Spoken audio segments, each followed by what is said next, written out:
Hi, I'm Teresa. Welcome to Cocoon Cast, where we deep dive into movies and discuss all things cinema. Hi, I'm Rebecca. Today we'll be doing a midweek movie review of the new movie, Jules. Midweek movies are a great time to take a chance on a movie you might not otherwise see. Check out your local theater for special bargain days. Some even have a movie club where you might get some special pricing. Maybe take your partner out on a date. If you're burned out on the 3-hour blockbuster movies, this is a great time to take a chance and see a smaller budget movie. Rebecca, tell us about the movie Jules. When Milton Robinson discovers his destroyed azaleas in the dead of night, he finds amongst the wreckage a UFO and an alien. Unable to keep his secret, his neighbors Sandy and Joyce soon join him in attempting to understand the alien while dealing with other worldly problems.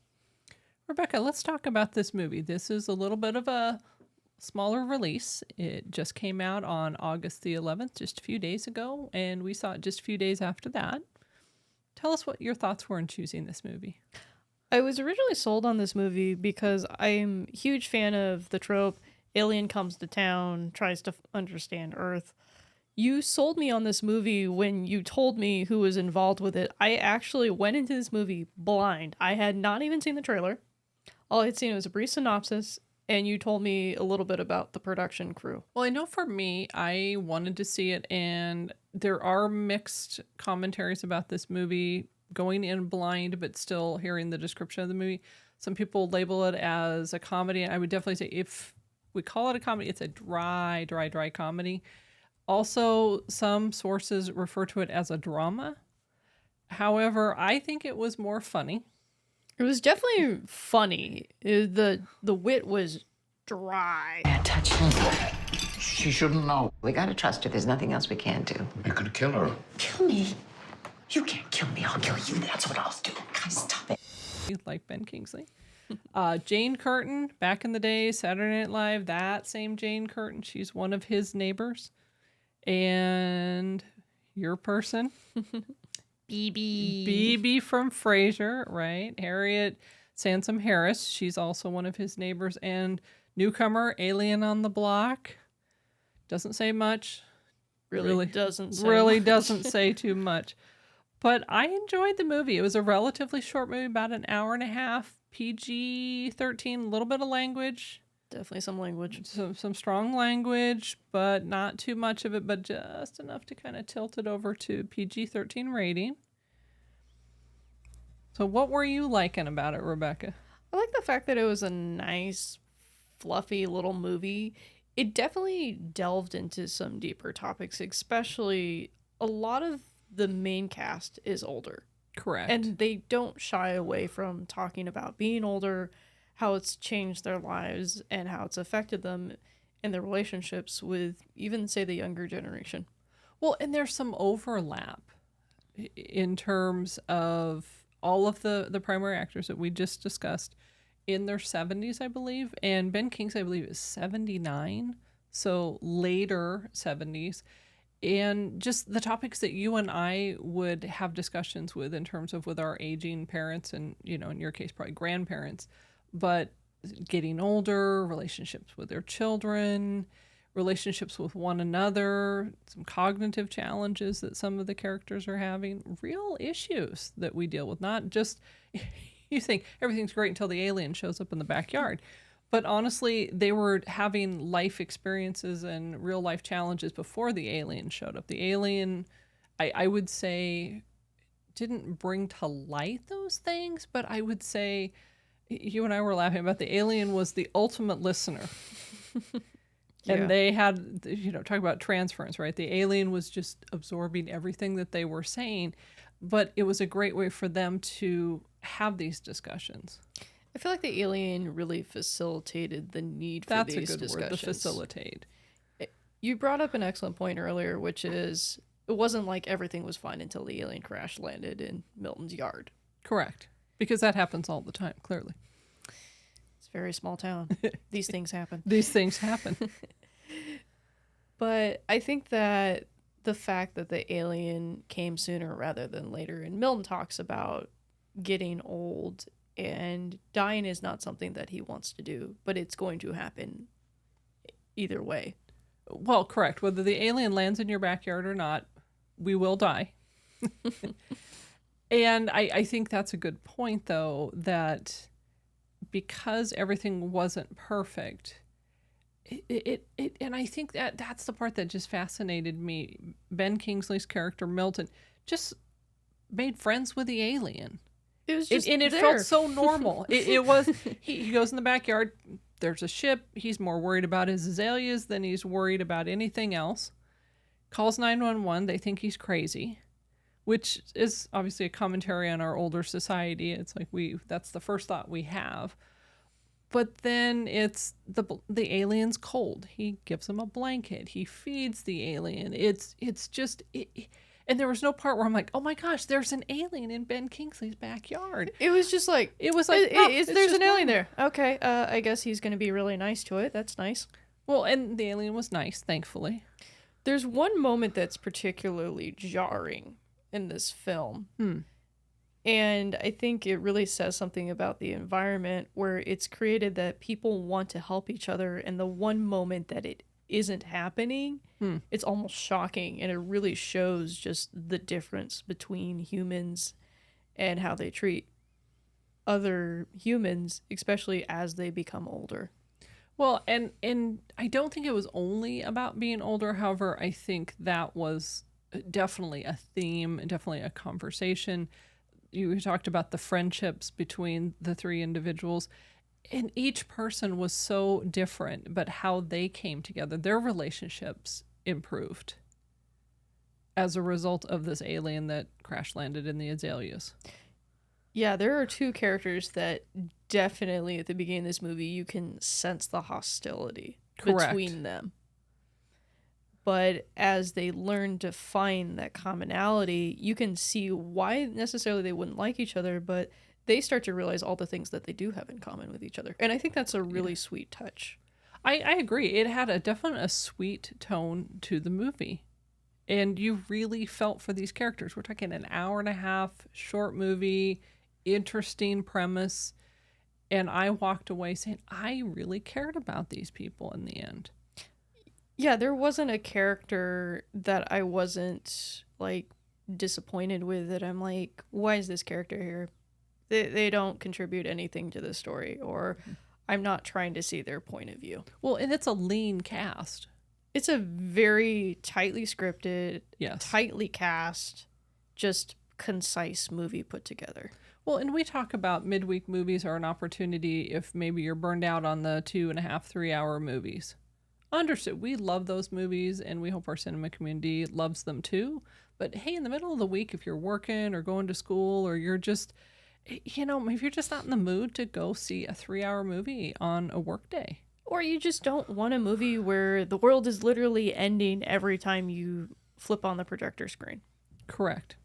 In every movie we've seen, flying cars and eating, sharks, and it seems like it's it's the season of the car. So I keep going back to everything is a car coming at you. Or a horse, if you've been watching the Barbie Oh, movie. the Barbie movie. Yeah, everything is in pink too, right? Oh, yeah. That's the next one, the pink Jaws. So I enjoyed it. And cinematography, I know you had commented you really appreciated that. I like the lighting. It wasn't overwhelming, but I could still tell that there was meant to be darkness in certain spots. Yes. And I know that sounds very hyper specific, picayune. It's hard to film in darkness without it being either completely black and you can't see anything, Correct. or it's too bright, it's unrealistic. It's like, these people are obviously on a movie set. No, and you had made a comment about Ben Kingsley or Milton's house reminded you of my dad's house. Yeah. And that sort of made me laugh because, old guy's house, Milton's house. But to me, that was actually a compliment because it was, this feels very homey. This is the home he's been in. It feels all very of these lived years. in. Yeah, in a nice way. And you didn't feel like you were intruding. I didn't feel like, oh my goodness, I'm in his house and I'm watching everything that he's doing. It just felt, I'm just a bystander. I'm just observing. Even some of the other characters, you see brief glimpses of their living space. You can tell that they're very clearly an extension of that character. If I had to put like a slideshow next to each character, I could identify which house belonged to whom. Well, and I really love set design. That's one of, yeah, I know you're smiling. Yes. You passed love this the on co- to me, so Exactly. I'm sorry. No, and I know you love costuming and that sort of thing as well as I do, but I always notice the set design. And to me, it felt very consistent. And like, as you said, the lighting, I appreciated the lighting. And that's a good point that it's not too bright, it's not too dark. It is one of those things where if it's wrong, if you will, you notice it. But you might not notice why you're noticing it. Correct. You're having a feeling or you're experiencing something, but you're not able to quite go, it's because. Yeah, I really am a sucker for excellent production design. It's not excellent, but it's pretty good. It's pretty good. I would agree with that. Story development you liked as well? Yes. So there's one part where I was concerned that it was going to be uneven, but it worked itself out pretty nicely. It did. And the ending, obviously, we're not going to spoil it. The ending was reasonable in my mind. It was consistent with what I was expecting. It didn't feel like it was veering wildly out of character. No, and I personally don't like that when you're believing a movie to be a certain way, the characters to be a certain way, and either they go, oh, good luck trying to, you get to make up your own ending. I'm like, not a fan of that one. And not necessarily a fan of just a, boom, we're done. So I want to compare this as a contrast to Close Encounters. Close Encounters is all about people running towards the alien to solve their problems. Yes. People are using the alien as a way of dealing with their problems. Yes, therapeutic alien. Yeah, and I think that the humans choosing to do certain things shows that they're willing to grow as people instead of stay stuck and then possibly jump to something else. Well, and there's even growth in the alien, which is an interesting thing to say. Alien didn't really speak, but there was growth and connection. You actually had compassion for the alien, and I know for me personally, I really felt the alien was a strong character, and the alien had different names. Jules was the primary name for the alien. I think it was interesting too, is because the alien had different names, you saw how the cast treated the alien differently too. That is true. That's a good point. Do we have any questions from the box? With all the alien information being debated in the news and in front of Congress, do you think this film is timely? I think it's timely in terms of not necessarily there are aliens being talked about and discussed. I think it's timely in terms of the fact that how we treat certain people in our society says a lot more about us than it does them. Wow. Yeah, no, I would agree with that. And to me, I think aliens have always been a point of discussion. Obviously, they've evolved. No pun intended, right? I know. Ooh. But in terms of just the little guys in the spaceship to this situation where this alien is interacting with people on a more personal level and on a more emotional level. So it's almost like their alien IQ or, AQ, if you will, is increasing. Do we have any questions from the box? Is it really a story about an alien, or is it really a story about getting old? I think it's a story about experiencing life, and sometimes that crosses over with being old. That crosses over with experiencing different cultures that you may not otherwise understand. That's a good way to say that. And I think there is that part of how do we facilitate discussion and difficult discussion.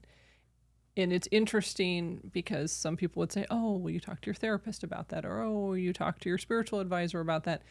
And this movie says, hey, you talk to your alien about this. However, the conversation I found interesting. Yeah, I thought that was nice that they had these conversations, that there was space for these conversations in the film. Correct. I would agree with that. And I guess it helps to have an alien that's non-judgmental and not saying much. So I would say, how about we get to our moth rating?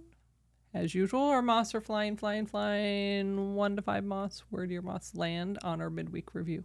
I think this is a 2 and a wing for A me. 2 and a wing. All right. What's your number one reason for it being a 2 and a wing? I felt like there could have been more interaction between the other characters instead of it feeling one-sided in certain scenes. That's a good statement. Because I feel like it would. would have been more powerful in some ways.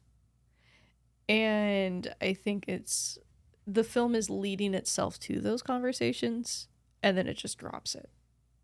And I would agree with that. I would have been interested to hear deeper and more conversations. And primarily it was about Ben Kingsley. Yes. And I'm not complaining because Ben Kingsley is a really great actor. Agreed. He really took the time to fill in with this. I just feel like it's a disservice to the other characters that we can't explore their journey as much. Well, I think it could have been a bit longer. I think 2 hours probably would have been too long in my mind. But to just start the conversation, and maybe that was the purpose of this, right? An hour and a half. Let's start the conversation.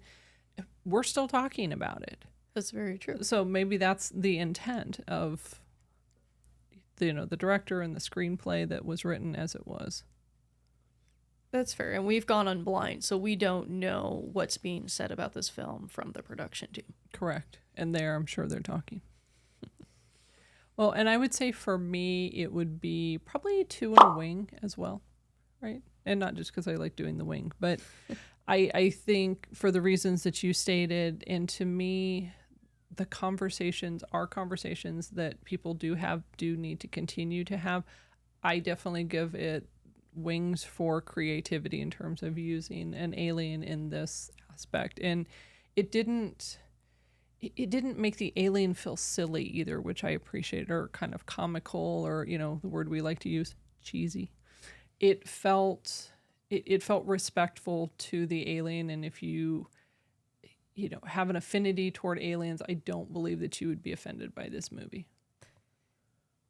Yeah, one of the things I was really impressed with was the respect towards the alien. I was expecting several jokes, and I'm like, thank you for not doing these. Thank you. No, right, because that would have been just a lower bar in my mind. Rebecca, everything that we've said, talking about the movie, giving it a moth rating, what would you think? Would you encourage our cinema community to take a chance on the movie, Jules? I think it's worth taking a chance on it. I think that this is a movie that talks about things that are otherwise uncomfortable to talk about, but Sure. I think it platforms them in a way that it's accessible to our audience. I think that our audience can use this as a starting point to go, how do I feel about this? Mm-hmm. What do I want to do about this? How is this presenting itself in my life? That's good. No, and I would agree with that. I think it may not be in theaters for a very long time, just because some of the smaller movies tend to go away a little bit faster. However, I would agree with you. I think it's a great midweek movie, and as you said, it creates the environment. I laughed. It was serious. It hit a lot of pieces for me that are like, oh, I enjoyed that.